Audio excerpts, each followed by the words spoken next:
Hello guys, आज हम करेंगे एक्सरसाइज 9.1 क्वेश्चन नंबर 9। रीड करते हैं। The angle of elevation of the top of the building from the foot of the tower is 30 degree and the angle of elevation of the top of the tower from the foot of the building is 60 degree. If the tower height is if the tower if the tower is 50 meter height, find the height of the building. आपको building की height आपको निकालनी है। एक तरफ आपका building है, दूसरी तरफ आपका क्या है, टावर है। ये सपोज करिए क्या कर रहा है, 50 मीटर हाई बिल्डिंग है ना। आप सपोज करिए ये 50 मीटर की हाई 50 मीटर की बिल्डिंग हो गई। इस ए बी नेम दे रखे हैं, ये बिल्डिंग हो गई और ये आपको टावर हो गया। आपका ये आपका टावर हो गया। तो ये आपको सी मानते हैं, इसको हम डी मानते हैं। क्या कह रहा है, the angle of elevation of the top of the building, building के टॉप से from the foot of the tower इस कितना है, 30 डिग्री है। The angle of elevation of the top of the building, top of the ये जो building के top से from the foot of the tower कितना है, 30 डिग्री है। यानी ये आपकी ये टावर की हाइट हो गई, ये आपका टावर हो गया। ऐसे आप लिख लीजिए, ये टावर आपका है ए बी और ये आपकी बिल्डिंग हो गई, ये आपकी बिल्डिंग हो गई। क्या कह रहा है, angle top of the building, building के टॉप से from the foot of the tower है कितने डिग्री का एंगल ये फॉर्म हो रहा है, 30 डिग्री। तो यहाँ पे ये एंगल फॉर्म कितने डिग्री का हो रहा है, 30 डिग्री। फिर कह रहा है angle of elevation of the top of the tower, tower के टॉप से from the foot of the building is 60 degree. Tower के टॉप से and foot of the building के कितने फुट ऑफ द बिल्डिंग कितना डिग्री फॉर्म हो रहा है, ये आपका 60 डिग्री फॉर्म हो रहा है। और टावर की हाइट आपको ए बी की वैल्यू आपको गिवन है, आपको बता रहा है हाइट ऑफ द बिल्डिंग, यानी सी डी की वैल्यू आपको बतानी है। तो सबसे पहले आप ट्रायंगल कौन सा लेंगे, in triangle A B D, in triangle A B D. देखिए परपेंडिकुलर आपको गिवन है और आपको बेस की वैल्यू आपको फाइंड करनी है। यानी परपेंडिकुलर अपॉन बेस किस में है, टेन थीटा। यानी टेन थीटा में क्या होता है, परपेंडिकुलर अपॉन बेस। थीटा कितने डिग्री का होता है, थीटा आपको गिवन है ए बी डी ट्रायंगल में। ये देखिए थीटा 60 डिग्री आपको गिवन है।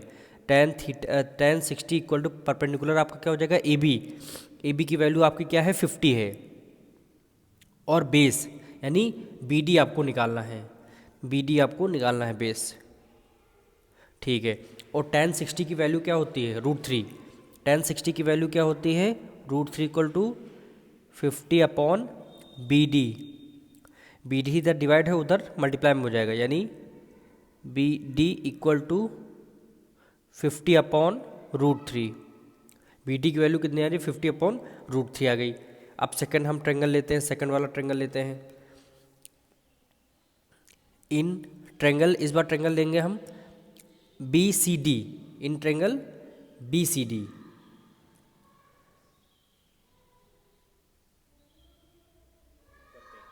इन triangle B C D, B C D. इस बार हमने ट्रायंगल कौन सा लिया है, बी सी डी।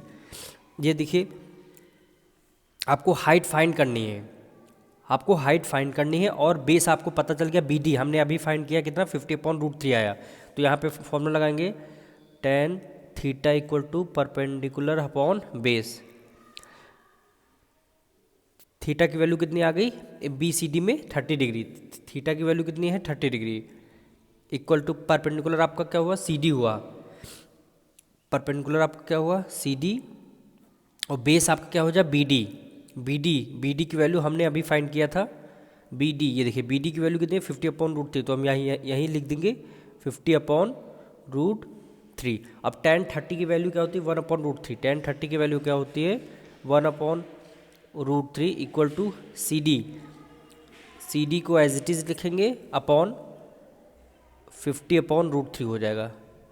अब ये देखिए 50 अपॉन √3, सी डी का क्या है, डिनोमिनेटर में है यानी डिवाइड में है। तो इक्वल टू के उस तरफ जाएगा, किस में हो जाएगा, मल्टीप्लाई में हो जाएगा। यानी 1 अपॉन √3 मल्टीप्लाई कर देंगे 50 अपॉन √3 का, 50 upon √3 equal to C D.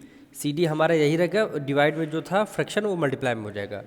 50 की मल्टीप्लाई 51 से करेंगे यानी 50, और √3 की मल्टीप्लाई √3 से करेंगे, आंसर क्या आएगा, 3 आएगा।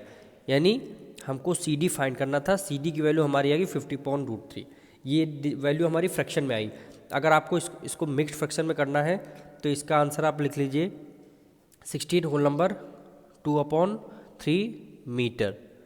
ये आपकी सी डी की वैल्यू आ गई। यानी आपको 50/√3 को मिक्स्ड फ्रैक्शन में निकालना होगा। अब मिलते हैं नेक्स्ट वीडियो में।